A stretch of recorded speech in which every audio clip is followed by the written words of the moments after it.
Comme là. Mais moi, je connais un des responsables politiques en costume, mais qui prônait, il n'y a pas 1 an, 2 ans, la révision constitutionnelle. Je le connais très bien. C'est un garçon, je veux dire, avec qui j'ai travaillé. Votre ancien directeur de cabinet. Et qui est brillant. Mais pourquoi soudain? Je veux dire, je ne peux pas m'expliquer que cet homme que je connais bien, qui est brillant, mais peut changer comme ça. Nous avons proposé dans cette révision constitutionnelle de changer la composition du Conseil supérieur de la magistrature parce que nous considérons que dans sa composition actuelle, elle est trop corporatiste et n'aide pas à renforcer l'exercice citoyen, redevable et responsable de la manière dont la justice est rendue dans notre pays. Nous avons également changé les règles dans cette constitution d'entrée en fonction du gouvernement. Nous sommes en période électorale, il y a une forte énergie pour la conquête du pouvoir, mais vous verrez que lorsque nous avons le président élu, la première question qui va se poser, c'est comment on compose le gouvernement. Cela va prendre 4 à 6 mois et toute cette énergie que l'on a mis en place pour mobiliser le peuple, elle va s'estomper. Donc le système que nous proposons dans cette révision constitutionnelle, c'est que le Premier ministre, il est nommé.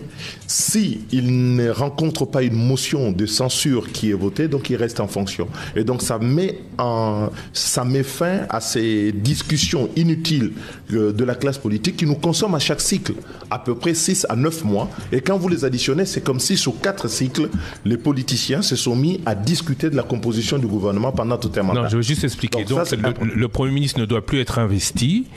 Le président nomme. Il nomme le gouvernement.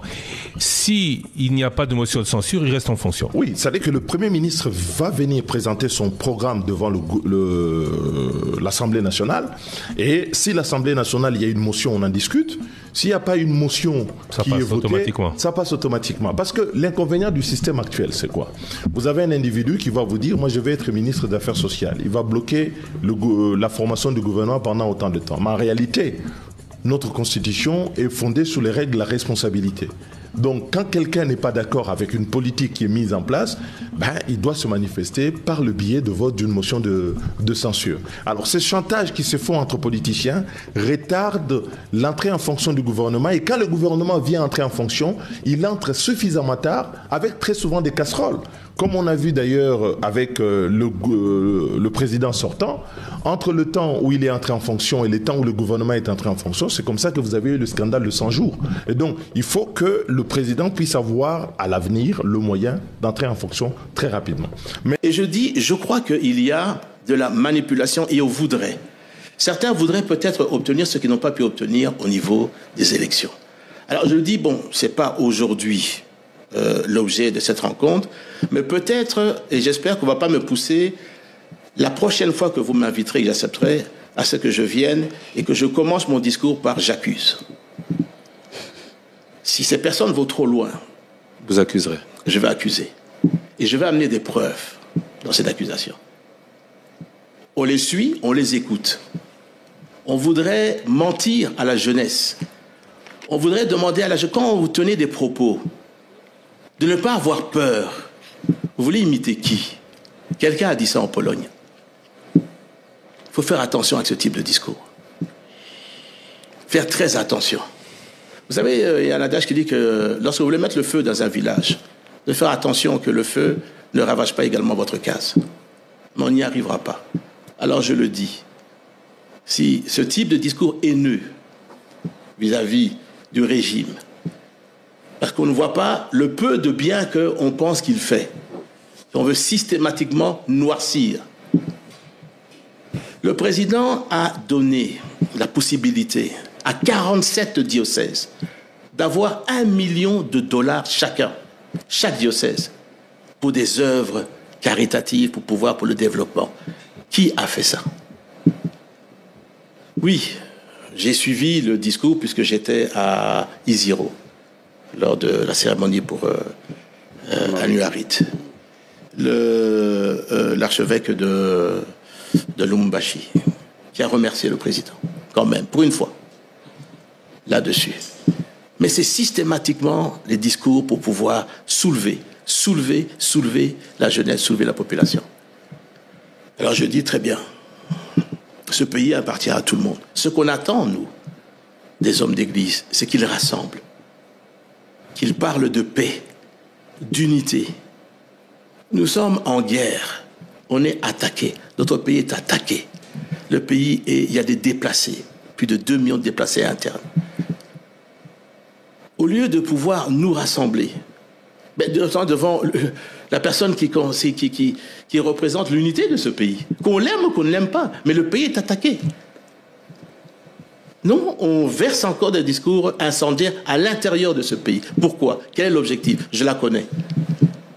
Et je vous dis que la prochaine fois, je viendrai, la première chose que je vous dirai, j'accuse. Et je vous dirai pourquoi et comment. Merci beaucoup, M. Jean-Pierre Bemba. Merci Sandra Nyangui. Merci RTNC. Merci Willy Kalenga de Géopolis. Merci à vous, Monsieur le Président du MSC, vice-président de la République. J'ai une toute dernière question. Oui. On parle de révision de constitution, de changement de constitution.